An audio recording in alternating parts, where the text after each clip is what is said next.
Good afternoon, everybody. My name is David Marsh. I'm the chairman of ONFIF. It's a great pleasure to introduce Catherine Mann, who's a member of the Monetary Policy Committee, an external member, so an independent member of the Monetary Policy Committee of the Bank of England. And she has been there since September, but this is her first official written speech, which will all be up on the website in the Bank of England.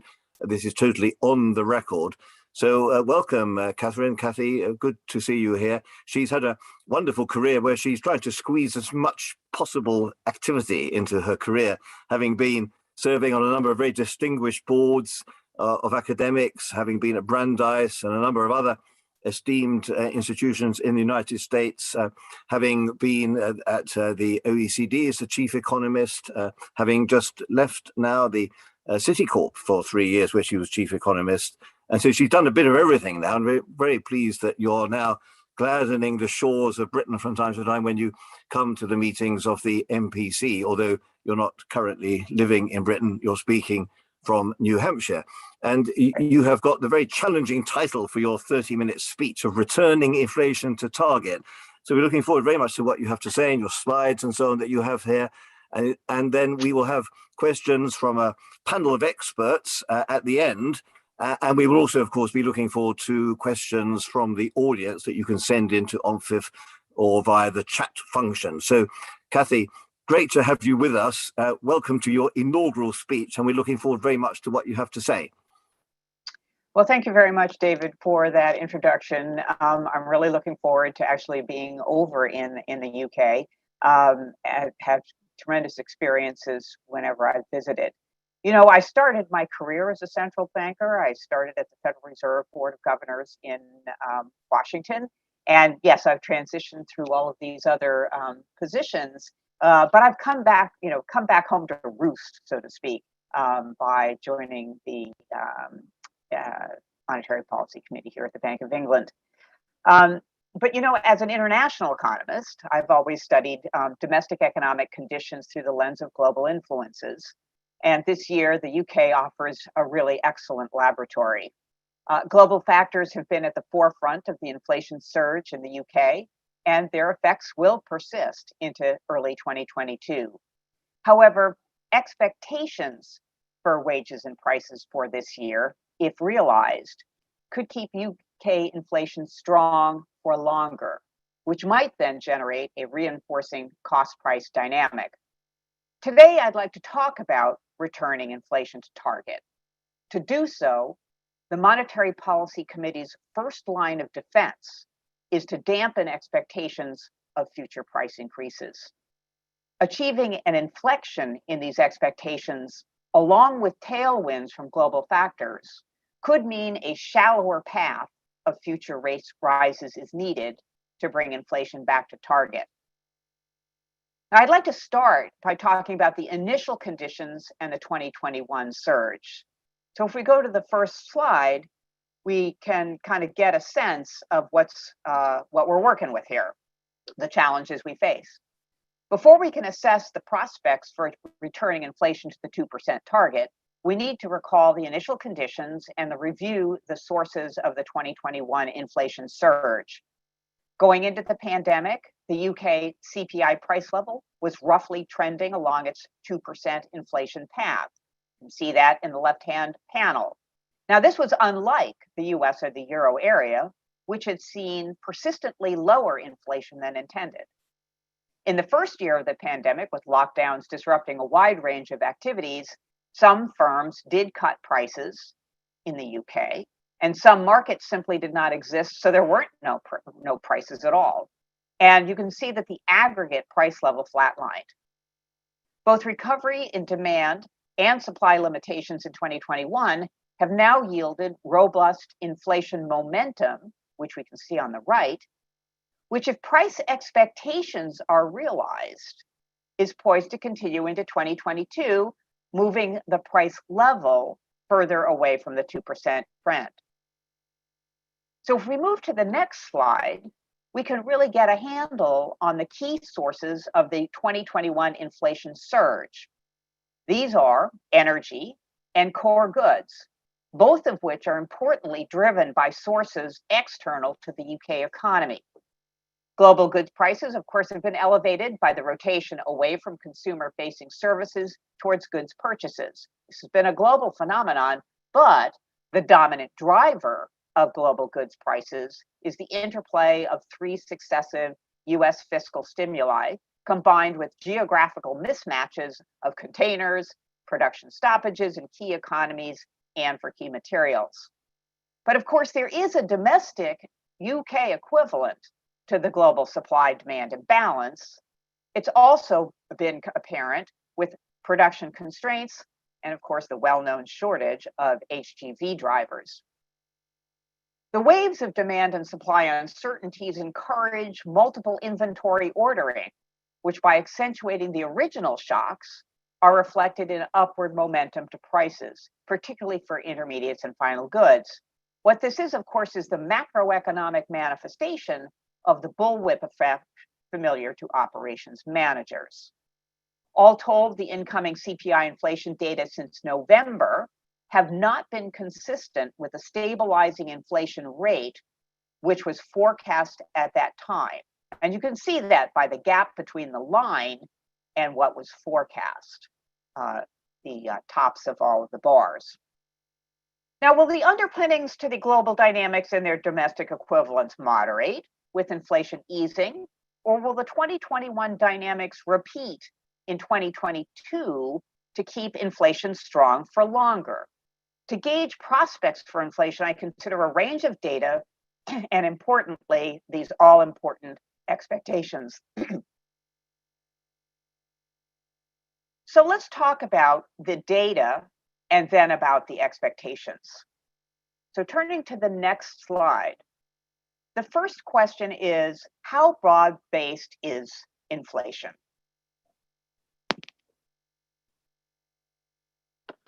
Much inflation commentary over the last year has explained high current rates by pointing out a very few volatile components, such as fuel or automobiles, while arguing that underlying inflation was still benign. While this may have been true initially, going into 2022, this story no longer holds up. The chart shows a number of different measures of inflation: headline inflation, which is the MPC's target series in dark blue; the core, which purges, among other things, energy and food, that's in light blue; the trimmed mean, which purges the 10% outliers on either side, that's in purple; and two volatility-based series in green and yellow. I'll be talking a little bit more about those. As we all know, headline inflation reached historical rates this winter at 5.4% in the December reading. But the other two common measures of underlying inflation, the core and the trimmed mean, also are well above the MPC's target. Now, it's often said that monetary policy should look through volatile components of inflation, such as energy and food, because these tend to quickly revert to their mean. Responding to every up and down move would whipsaw monetary policy, confuse the signals, likely cause instability in markets and the economy. Now, the core and the trimmed mean are two ways to evaluate volatility, but I go directly to the concept by constructing a measure of underlying inflation based on the historical volatility of CPI components. I could then look at average inflation within certain volatility buckets. Now, as expected, if I strip out the highest volatility quintile of components, I get something close to the trimmed mean. That's the yellow line. But what's more surprising and perhaps more worrying is the behavior of the lowest volatility fifth of components. That's the green line. By definition, these components tend to adjust relatively little over time. Now, some examples are pharmaceutical products and hairdressing, but also included in this volatility bucket are housing rents and restaurants and canteens. These last two each account for over 8% of the CPI basket. So when they move, it matters. The low volatility components do not anchor inflation to the target. In fact, they tend to run above the target for the whole period since 1997. But inflation within this bucket has been confined to rather narrow and stationary bands around some mean for most of the last 25 years. and that mean apparently shifted down by about 1 percentage point in the post-2011 period. Starting in the second half of 2021, however, rates in the lowest volatility bucket have left their range of the last decade and now look more in line with the period of 2011 and before. This tells me that high inflation is no longer limited to components that were quite volatile, but has seeped into those that typically are rather stable. Are these just components just experiencing a COVID-related jump to settle down soon? Or are cost and price inflation dynamics that push the volatile components being embedded throughout? If robust inflation can be found in just isolated pockets, how will it get back to target? So I'm now going to talk a little bit about the key role for expectations, and if those are realized, what that could mean for inflation staying strong for longer. So turning to the next slide, we show information from the bank's decision maker panel survey. For firms, 2021 exposed them to a significant set of cost push factors, just about everything: shipping, raw materials, wages, insurance, CO2 emission, etc. The question is, will firms be able to pass through these costs into their prices in 2022? On the left, the DMP panel shows an asymmetry in the relationship between prices and sales. Firms that experienced faster sales increases due to COVID also hiked their prices at much steeper rates. That's the red set of line and dots. Then did firms reduce their prices as their sales fell. That's the blue. So there's an asymmetry between ups and downs in terms of pricing. Now, this convex price profile using firm level data is mimicked in research that uses macro data to find a convex Phillips curve relating inflation to slack in the economy. In our November monetary policy report, we recognize this downward price rigidity as an upside risk to our inflation outlook. Firms' pricing expectations from the DMP survey solidify this upside risk for 2022. The panel on the right shows that firms in the survey not only raised their prices last year at much higher rates than before COVID, it's a blue line, but also that they plan to repeat such steep increases in prices over the year to come for 2022. It should be a concern that the cost from 2021 are becoming reflected in price expectations for 2022. Turning to the next slide, I'm also following wage prospects for 2022.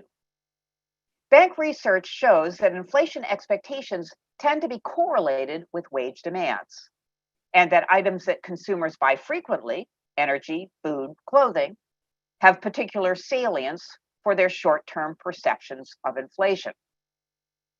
Now, on the left, you can see that there has been a rapid increase in prices for some of these salient items. So it's not surprising that consumer expectations for inflation in the short term, shown on the right, also have jumped. Now, wage compression has been a feature of the post-GFC period, but the environment of higher price inflation for salient items in particular, and tighter labor markets, now those two combinations may herald a regime change for wage outturns. Next, I want to show some simple illustrations about how wages and goods prices might evolve going forward if some of the 2021 increases are repeated in 2022, as has been suggested by the DMP and the agent surveys.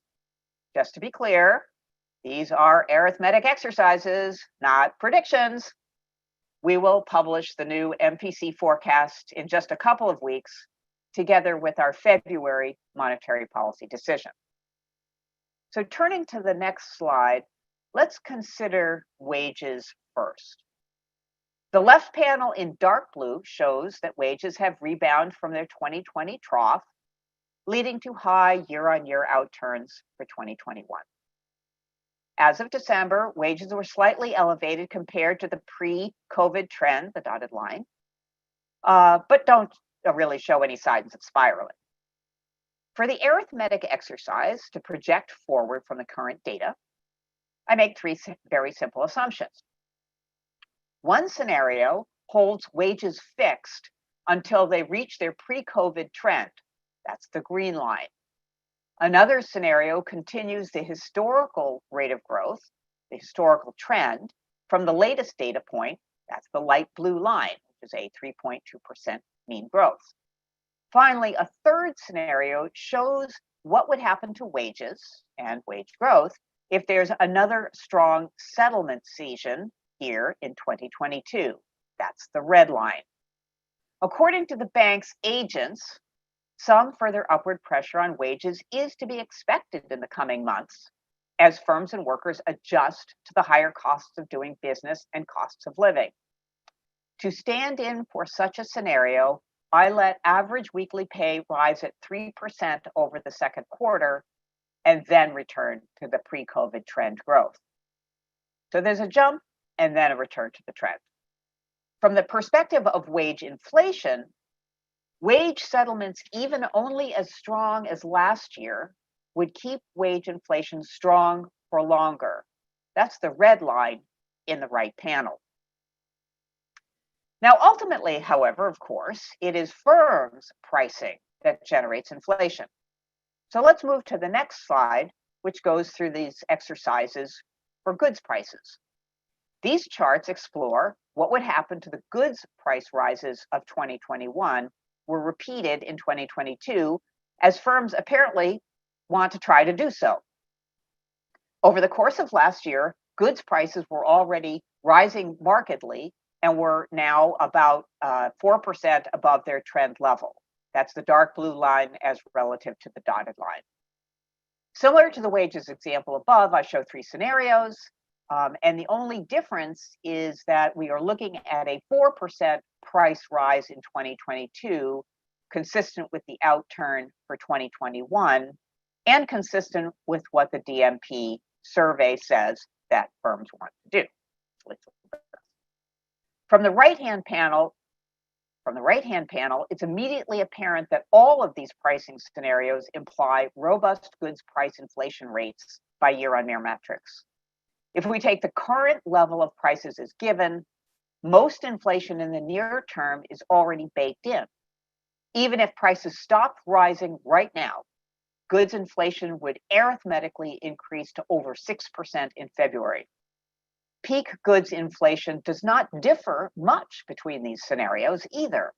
It's going to be between 6 and 8% sometime in the first half of this year. What does differ significantly is the length of time for the price shock to work through and return inflation to trend. In the two more benign scenarios, where goods prices are unchanged or only grow at the historical average of 1.2%, core goods inflation reaches its pre-COVID average by the end of this year. But in the scenario where firms push through another 4% price increase, inflation remains strong for longer.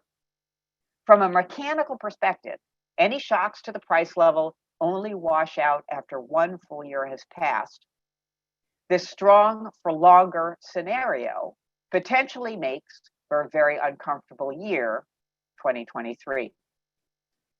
Further, this exercise assumes that the jump in prices is not repeated and that cost inflation does not get embedded in pricing behavior.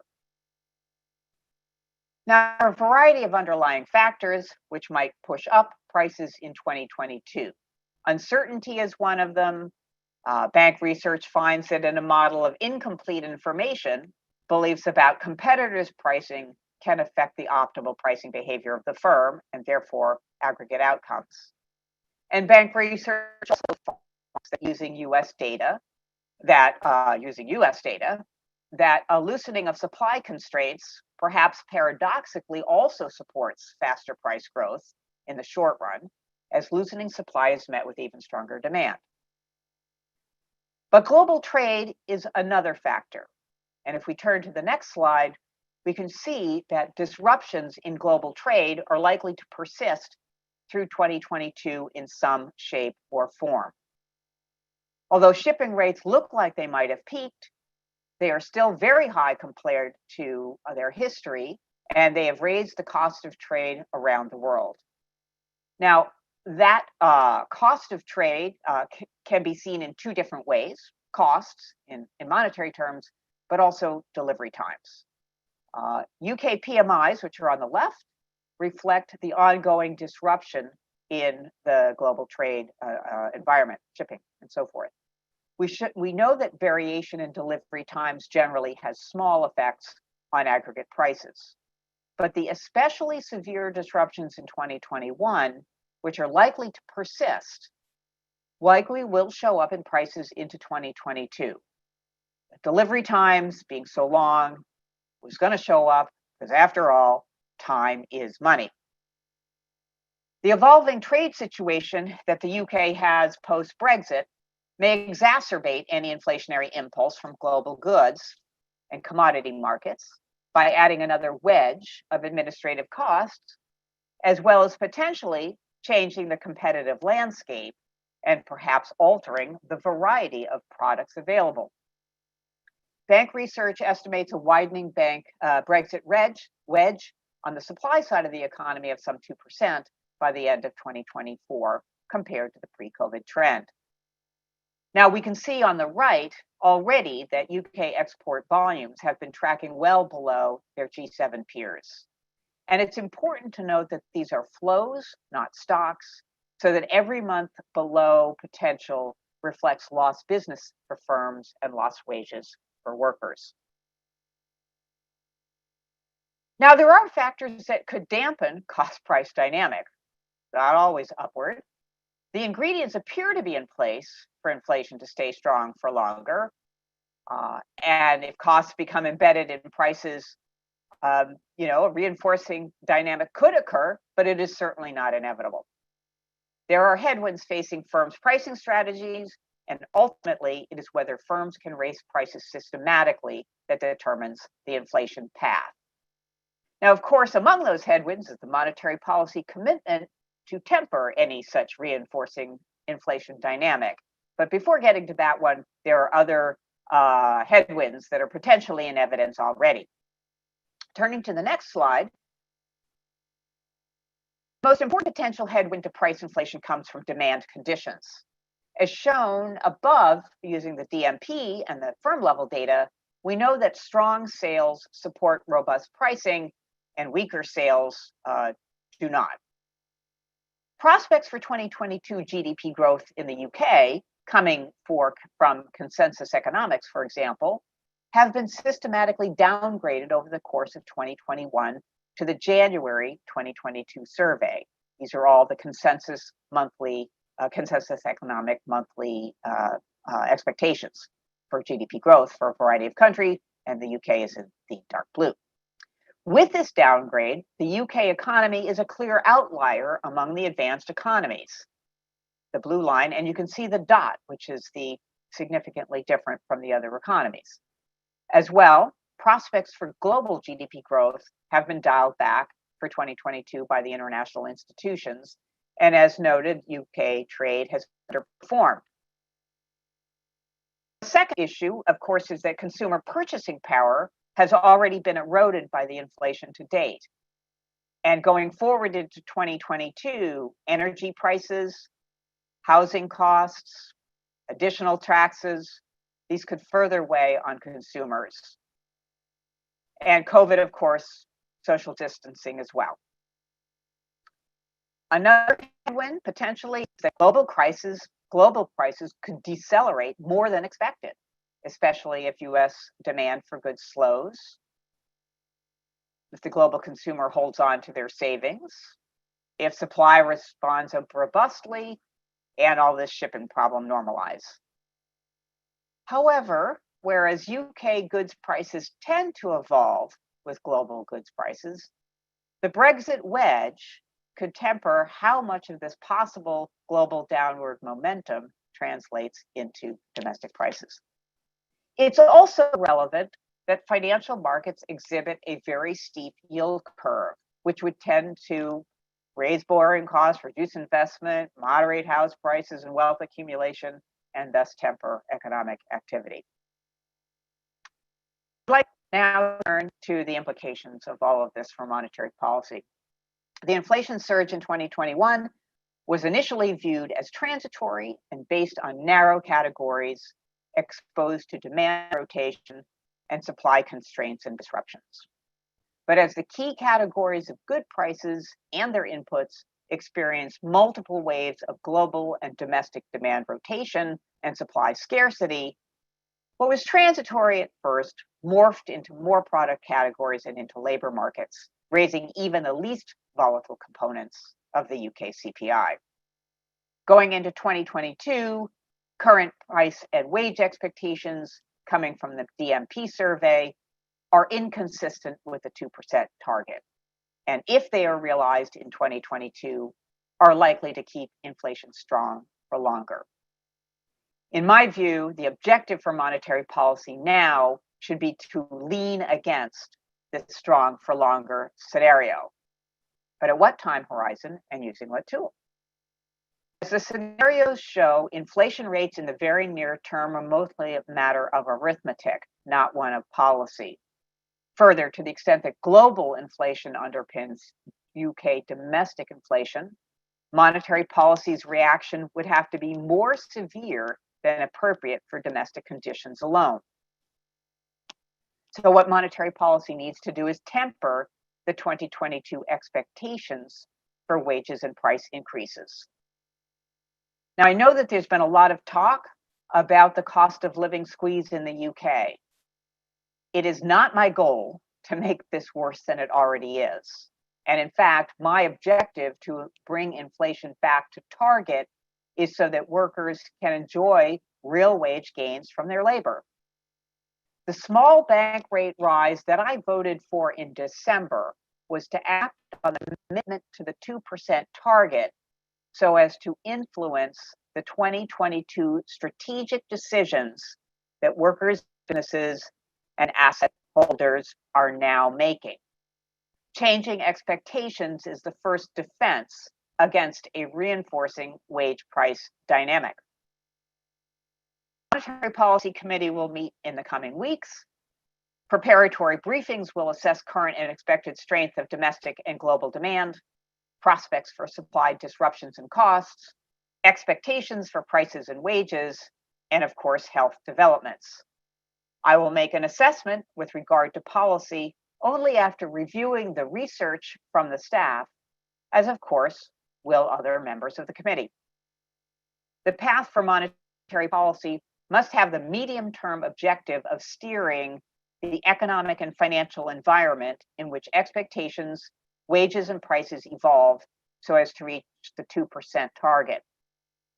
To the extent that monetary policy actions now dampen expectations, and to the extent that any deceleration of global prices is passed through to UK inflation, and to the extent that financial markets are already cautioning decisions, the next steps for the MPC could exhibit a shallower path.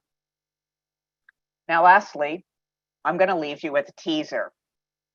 In addition to the external forces of demand and supply that have loomed large in the evolution of UK inflation in 2021, going forward, there is another important external factor relevant for UK economic performance. Policy actions by other central banks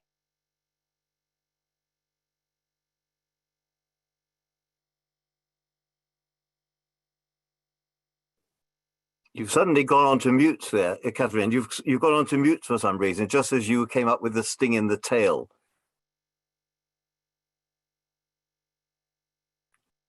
I don't know if we can get you back onto. Yes. There we are. Okay. As you were mentioning the teaser, we went okay.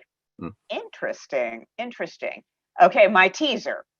In addition to the external forces of supply and demand that have loomed large in the evolution of UK inflation in 2021, going forward, there is another important external factor relevant for UK economic performance.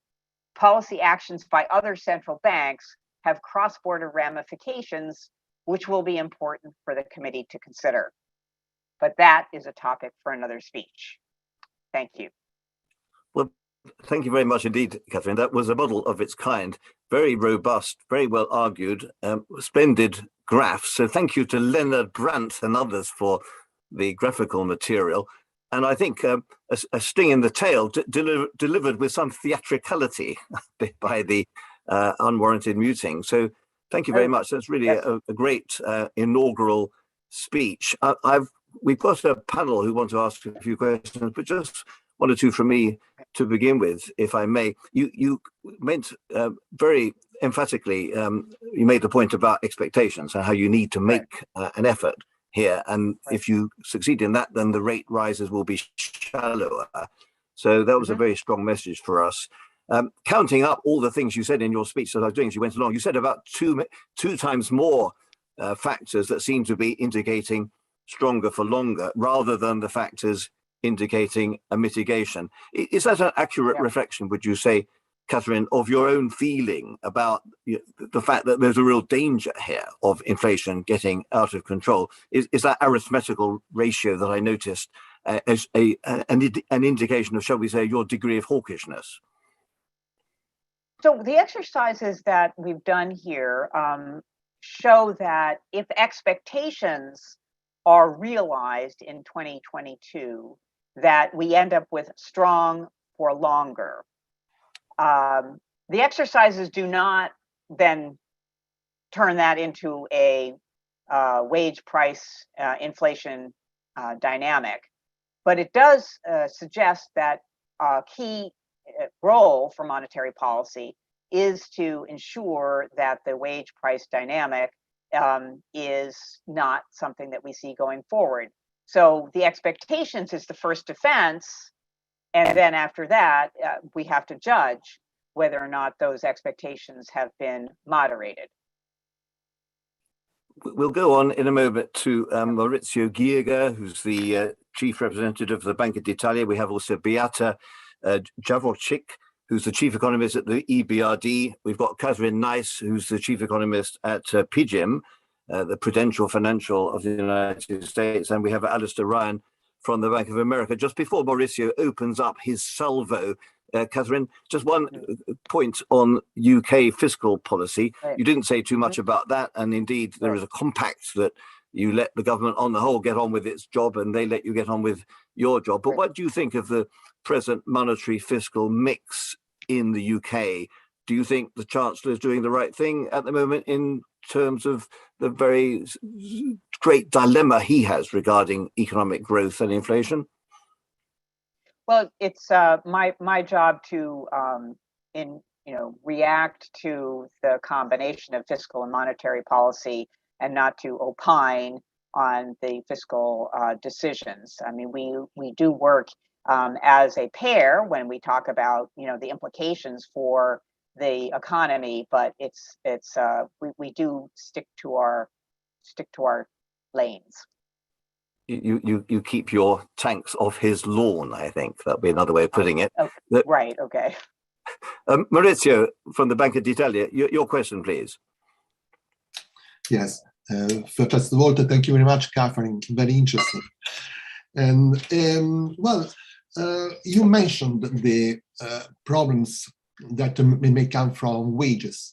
So at the moment, do you see that wage rises are still limited to a few specific sectors? And given that there are these scenarios like the one you mentioned for a stronger inflation, in that case, how do you weigh the risk of a widespread wage rises?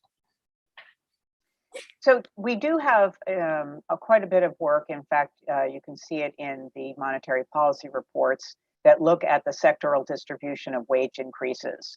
And there's quite a bit of variation.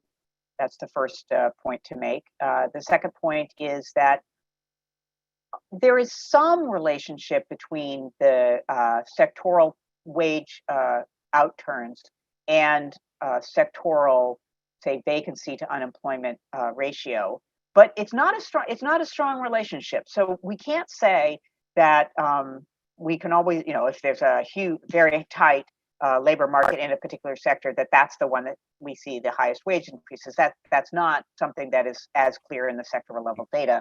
The third point that is that as we are still in an environment where there is quite a bit of compositional change in the workers who are coming back into the labor force and coming back into employment, and therefore being part of the wage observations.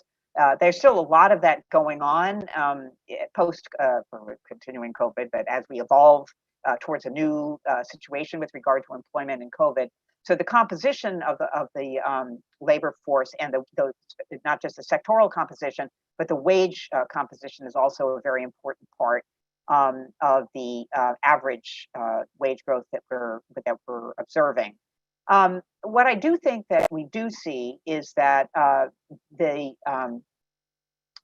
low end of the wage distribution and is receiving. They first are the ones that are changing jobs the most, and that secondly, when you change your job, you're more likely to get a wage increase, and so the job churn that we see in the data is contributing to this observation of higher wages. Now, of course, in some sense, you want people to change their jobs to get a higher wage and better match. So this is all good from the standpoint of improving overall labor force dynamics.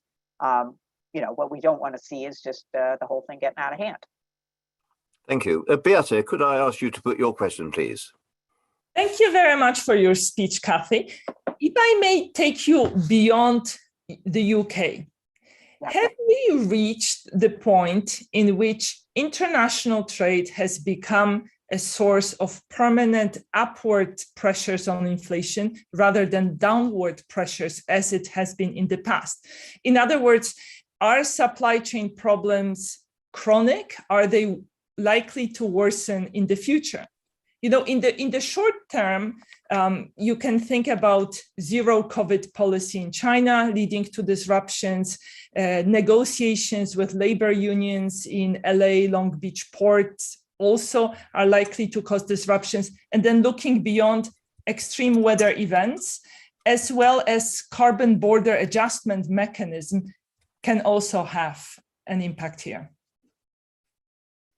That's a good question, and it certainly goes to a lot of the work that I've done over the years. We look at an environment, I think it's important to think about goods prices and international trade prices through a couple of different lenses. One is the historical one with the period of time following China's entry into the WTO and into the global trading system. That certainly was a period of time when there were downward pressures to the global goods prices.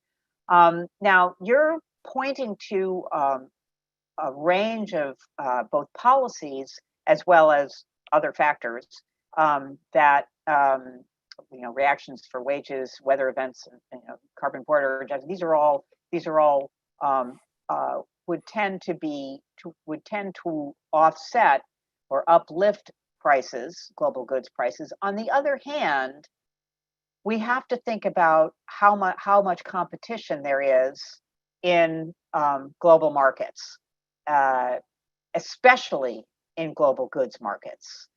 There are a lot of producers. They want market share. We continue to have supply chains being reoriented in order to get lower prices. Yes, there's an appreciation for the carbon issues, carbon footprint. Yes, there's an appreciation for resilience, taking into account the tail risks that are in the distribution of possible outcomes. So it's not just the cheapest average labor costs, I can find someplace. But it's also the case that firms will be competing with each other to get those markets, to get those global markets for goods. And that competitive pressure, I think, is a driver that is ultimately going to be the one that keeps global goods prices in check. Now, we are looking at, we're looking at a particular point in time right now where demand surge has not been met with, elastic supply. Supply takes a little bit longer to get online than it is to buy something on an online platform. So we had goods demand surging, supply was less elastic, so you have a goods price surge and that equilibrium, but supply does become elastic one way or another. You change your locations, you have multiple plants, et cetera, and then that competitive pressure from firms around the world is going to reassert itself. That's what I see ultimately as putting the cap on global goods price inflation. Well, thank you very much. As well, right? One could almost build a speech just out of that topic by itself, I think, about and right. Kathy. So thank you for that answer. Can I go over now to Alistair Ryan from Bank of America? Yeah, thank you. Good morning, Catherine. So you talk about the bank's commitment to its 2% target. So right now, observed inflation is obviously wholly inconsistent with the target. Market pricing in the forwards market is expecting the bank to miss its target on a 5-year horizon. The economy's bigger than it was beginning of COVID. The labour market's clearly a lot more challenged. Your balance sheet's twice the size it was, and your rates are still 50 basis points below. I'd have expected a sense of urgency in the rate hiking, given that mix, and I didn't get that today. Could I invite you to comment? Thank you. Well, your starting point, which one of the factors that you were saying is that the economy is bigger. It's not, actually. The economy has not returned to its pre-COVID trend. We could argue exactly whether it's COVID, whether it's Brexit, but the economy has not returned to its pre-COVID trend. With regard to labor, we have not returned to the pre-COVID labor force participation rate. So we do think that there are still workers on the sidelines. Getting them back in, obviously, is an important part of the puzzle. You saw the Consensus Economics series that I chose to show because it's a monthly series, monthly observations on expectations of a slowing in the expected rate of growth of GDP for 2022, and so those factors are important for thinking about where we should be going with rates in the near term. It's also, I thought I pointed out that the extent to which inflation is either coming from global factors, the global goods prices, we talked about that a lot, or coming from some institutional elements as well as global factors in energy, that these are two very important components driving the inflation surge that we see. And if we were to try to offset those right now, we would be talking about a very, very big hit to economic activity, to labor and to businesses. And that trade-off, I mean, we have a primary objective, which is inflation, but in our mandate, we also talk about the extent to which our actions should not add to volatility in GDP. And so we have to consider the sources of the inflation surge. My objective in showing the exercises on expectations was to show the extent to which the prices that we see right now in goods are baked in. We can't do anything about them. What we do want to be able to do, what we do want to do is temper expectations so as to alter the time period over which this strong inflation is observed. If we temper expectations and temper the outturn, if we temper expectations, temper the outturns, then we limit the strong for longer and then avoid having embedding a price wage inflation dynamic. So I do have a sense of urgency, but I have a sense of urgency for the things that I think I can affect. And the current surge in goods prices is not one of them. Well, thank you. Just before we go on to Catherine, I detected not a lack of urgency, but almost like a coiled spring that you would become more urgent if you felt your message wasn't being acted on. Is that a reasonable interpretation? That the sense of urgency would certainly be there if the messages you're giving do not have the right result. That's very well put, David. So can we go to Catherine now, please? Thank you so much. And thank you, Catherine, for your speech. I really would like to emphasize, I think these kinds of speeches are incredibly important. And having worked at the Bank of England in the past and through a period where inflation did deviate by much more for much longer than was anticipated in real time, one of the real lessons that I learned from the people around me at the time was it's very critical that central banks have a narrative for how we got to where we are today, where they see inflation going over the medium term, and how they're setting policy to get inflation back to target. And when I look at other central banks, I'm deeply concerned that this clear communication really, which comes down to an assessment of what has led to, what can account for the inflation surprise over 2021. And it's this lack of narrative, in my view, that creates an impression amongst market observers that central banks don't understand why we are where we are, and therefore gives a sense that they've lost control. And therefore, this sense of there's this great urgency to get back to where we are. So I think that the kind of analysis that you've shown here today is just critically important. And I would encourage you to continue to communicate that and let the Bank of England be the odd one out in a good way. My question comes to a chart that you showed, and it sort of links to my comment here, where you had these measures of UK inflation year on year. I don't know if we can show the chart again. You had all these different versions, of trimmed mean and the like. And it really is this point that you did actually see these measures all creep up in the years following the global financial crisis.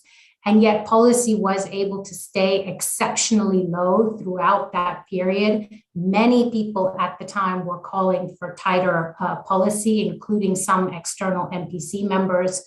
In the end, policy did not go up and inflation did come back to target. Obviously, global financial crisis, totally different from a pandemic.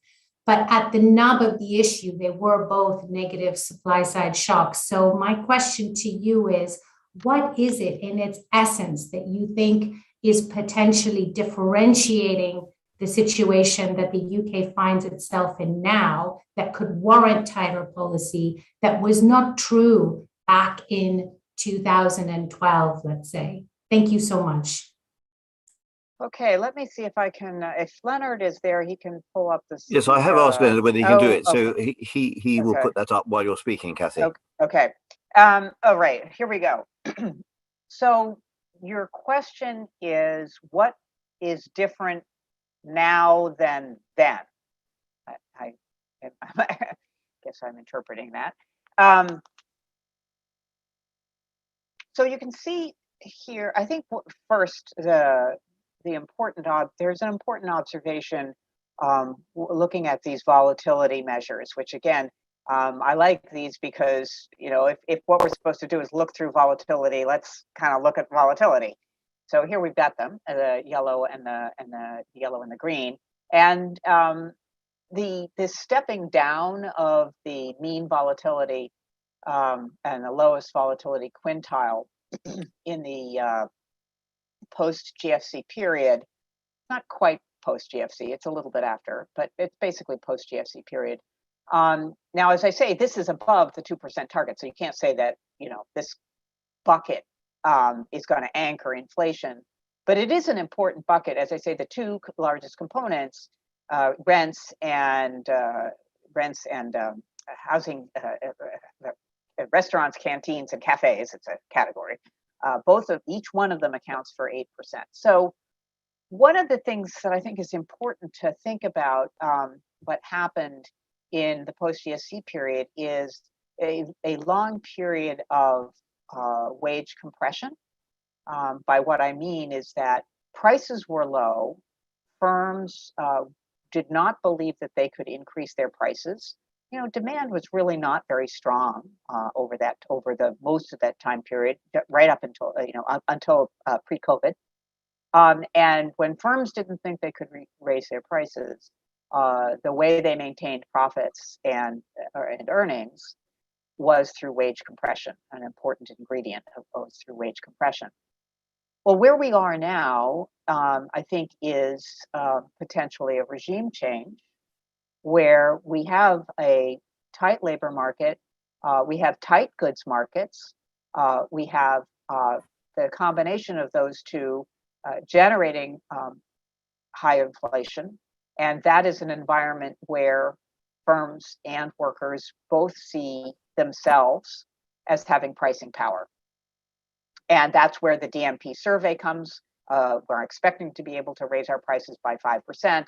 This is where some of the expectations from the agent surveys of how strong they think that some of the negotiations, the April negotiations, might be. So, we are where we are with regard to last year, and then this year coming forward.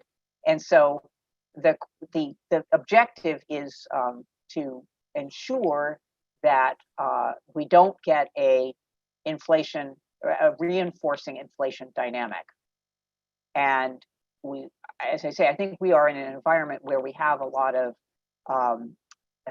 goods price inflation and wage inflation coming from both tight markets. Going forward, there is going to be moderation in the goods prices. I think that there's some judgment calls about how much of a moderation potentially there's going to come from that. But we, as I say, our first line of defense against a wage price inflation dynamic that we are uncomfortable with is to moderate the expectations that are currently being in evidence. And we get these expectations, we get these surveys monthly, and of course we can see the outturns on an even higher frequency basis with some of these higher frequency data sets that we currently look at, cards and online and mobility and so forth. Well, thank you for that answer. I'm sure we'll be able to deepen all these questions at a later stage when you actually come over here and when we're allowed to have these meetings again. But I also thought that the graphs showing this interesting way that the non-volatile price elements have been seeping into the overall body were very, very interesting indeed. We've got quite a few questions coming in from the audience now, Kathy. So if you don't mind, maybe we could slightly overshoot. If you have got 5 minutes more at the end, that would be very, very helpful if we did have a margin, simply because there are so many questions coming in. But if I could just put one question, which is about the balance sheet, and the questioner says, is it possible to give an indication of how the gradual rolling off of the balance sheet will impact and be somehow juxtaposed with your interest rate increases? So the box in the August monetary policy report is the indication of how we think a strategy might be going forward. And there is bank research, some of it online, that is evaluating how a change in the balance sheet, the two different stages of changes in the balance sheet might be reflected in not only the gilt markets, but also in other markets, because of course there is some substitutability between gilts and corporate bonds. So so I think it's fair to say that we're on the case here. We're looking very carefully at how these two tools, the bank rate and the balance sheet, work in the overall market conditions. And then of course, ultimately, market conditions, financial market conditions, what we care about is their implications for the real economy, inflation, and economic performance on the real economy. So we have to look at not only how the two tools work with each other, how they work with the financial markets, and then ultimately their implication for the real economy. So there's two links in multiple links in the chain: the two tools on the markets, and then the markets on the real economy. Presumably, you've got to do quite a bit of coordination with the Debt Management Office about the new issuance as well. So that is another element to the equation. You might just be figuring that out, maybe we don't do coordination. in your new role. We don't do coordination. They tell us. Well, okay. Well, they tell you anyway. We take that as an input. Right. And then another question from the audience is about the degree of the wealth effect that might have emanated from the quantitative easing that we've had over the last 4 or 5 or longer period of years. And the question says, in the Federal Reserve case, this wealth effect does seem to be taken into account in a big way in terms of pushing up consumer demand from the more wealthy section of the population. Is that an impact? Is that an element that you take substantially into account in the UK as well? Well, I mean, we certainly do have a sense of the value of portfolios, value of housing. Those are two important sources of wealth, and what the distribution across the population is of those components of wealth. And we definitely look at the, shall we say, marginal propensity to consume out of wealth, of the different types of portfolios of wealth. So if the question is, are you taking account of the income distributional consequences of your policy actions, past and future? The answer is yes. Yeah. Another question about the rate of interest, which is very much following on from Alistair Ryan's question, really. The questioner says that what do you consider these days to be the neutral rate? I mean, it clearly isn't the rate that you have at the moment. Right. And do you not think that the neutral rate, whatever you think it might be, maybe between 1% and 2%, you could tell us what you think it should be or what it is.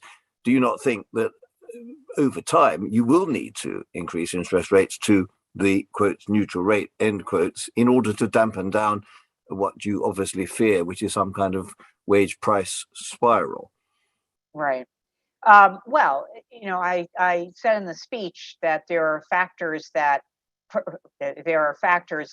about the steepness of the potential bank rate path, and that if a variety of these factors, that dampening expectations, goods prices abroad, variety demand factors, that these would yield a shallower path than might otherwise be the case.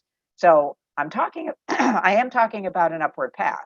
I mean, that's definitely in the cards, but you know, the pace and the ultimate endpoint are still ones that depend on what we do today. And as I say, or next week, 2 weeks from now, what we did do in December, and what we may end up doing, who knows, in February. You know, the neutral rate R star, quite a bit of focus on that. Financial markets love R star. You know, my view is R star is an important ingredient in R star's productivity. Ultimately, that is one of the key underpinnings. A lot of questions about productivity, especially coming out of COVID, and that is an important ingredient. But I also want to caution that there have been other stars that central banks have been prone to use in the past. U star, meaning Nehru, pi star, meaning our target, and different measures of that. And so R star has, as much of, it changes over time. It's not a fixed point. And as I say, I think one of the key factors about the neutral rate going forward is, what do we think is going to be the outturn on productivity growth? Yes, maybe it's not too far-fetched to talk about the mutation of R star and more or less aggressive variants of R star. Quite a number of questions about interest rates, so I'll just paraphrase them because we are running out of time, and you've kindly consented just a couple of minutes of extra. Couple minutes. I do have an extra. Do have another thing. Right. Yes. But could it be thought of in nautical terms that the rise in interest rates that you decided 8-1 majority was a shot across the bows, and so you're preparing for maybe a possible next round? The trouble is, it's all very foggy out there, and we can't actually see the ships that we are sailing against, and therefore the admiral has to really be very, very careful about too many shots at this stage. The questioner says, is this an appropriate nautical way of describing the dilemma that you are in? Well, there's a lot. Inflection points are a very challenging thing to see in advance, right? And we are in an inflection point with a lot of the data that we're observing. And it means that incoming data is very important. Sometimes people say, well, you're changing your mind based on incoming data. And it's like, well, yes, sometimes at an inflection point, incoming data really does make a difference in assessing where we are. So whether you call it foggy, whether you call it uncertain about the relationship between a policy rate, financial market interpretation, and then implications for the real economy, there's a lot of different time dimensions that we have to be keeping in mind. That's part of the fog. We can have effect on financial markets quickly, but on the real economy much more slowly. So there's that's part of the fog. The data are part of the fog, and so we do have to tread carefully. One of the reasons why I focus on expectations so much is that because expectations first, actions second. So that's my focus at this point. All right, thank you. And just two more questions from the audience, and then we'll stop. I'm sorry for those who have asked questions, not able to put them. But one is that when you actually get to the Bank of England, and when you start work there, obviously on a part-time basis, are you going to be making some changes to the way that you receive incoming data, should we say? Are you going to be asking for changes in procedures in terms of getting even better statistical material and so on? Or do you have no preconceived notions about that whatsoever at the moment? Well, I'd have to say that, in my short time at the bank, I have found that the staff have been extremely responsive to the types of questions that I ask. My background is very much a firm level data, disaggregated data are the way in which we can evaluate macroeconomic outcomes. My job is macroeconomic outcomes, but the only way that I think I can do that job well is by looking at a lot of disaggregated stuff. And the questions that I've asked with regard to the data and with regard to the questions, expectations, for example, persistence of inflation, these sorts of questions, these are, the staff has been incredibly responsive. Either that or we're already doing it, and it just happens that I arrived at the right time. Well, that's a good answer. Thank you. And the final question, really interesting, sting in the tail, the teaser you put in the end, you mentioned other central banks. I think we know that the Fed has got onto a more hawkish emphasis in the last few weeks. That's quite clear. The European Central Bank is obviously very important for the UK. It is our biggest trading partner. Up to now, they've had a fairly dovish view. They've said we're not in the same position as the United States. We don't need to raise interest rates this year. To what extent do you think there could be the ramifications, as you put, right at the very end of your speech. To what extent would that have an effect on you if the ECB did, against its present policy, decide to move for one reason or another to a slightly more hawkish tonality? What ramifications would that have for the UK? That's the next speech. Good. Well, this is very much like the next James Bond film. You know, who's going to play Right. James Bond? There you go. So we'll keep that intriguingly open, and there will be a next speech, and I hope there'll also be all kinds of interactions with you of a more informal nature as you get your feet under the table in Threadneedle Street. So I'd like to thank you very much on behalf of everybody who's been listening. It's been a really good, very rigorous, very granular, but very interesting, thought-provoking speech, with the hint, I thought, of a mailed fist inside a gloved hand. That was the view I had, but that may be a bit of a cliche, but I can see there is urgency there, but not quite yet. Well, there's urgency, but I also have to, how much can we get done with language alone? Good. Okay, well, we'll leave it there. Thank you very much indeed for your time, and enjoy the rest of the day in New Hampshire. And thank you everybody for listening, and look forward to meeting you again before too long. Thank you for our panel of experts. Thank you very much. For your very good questions. All the best, and goodbye for now. Okay, bye-bye.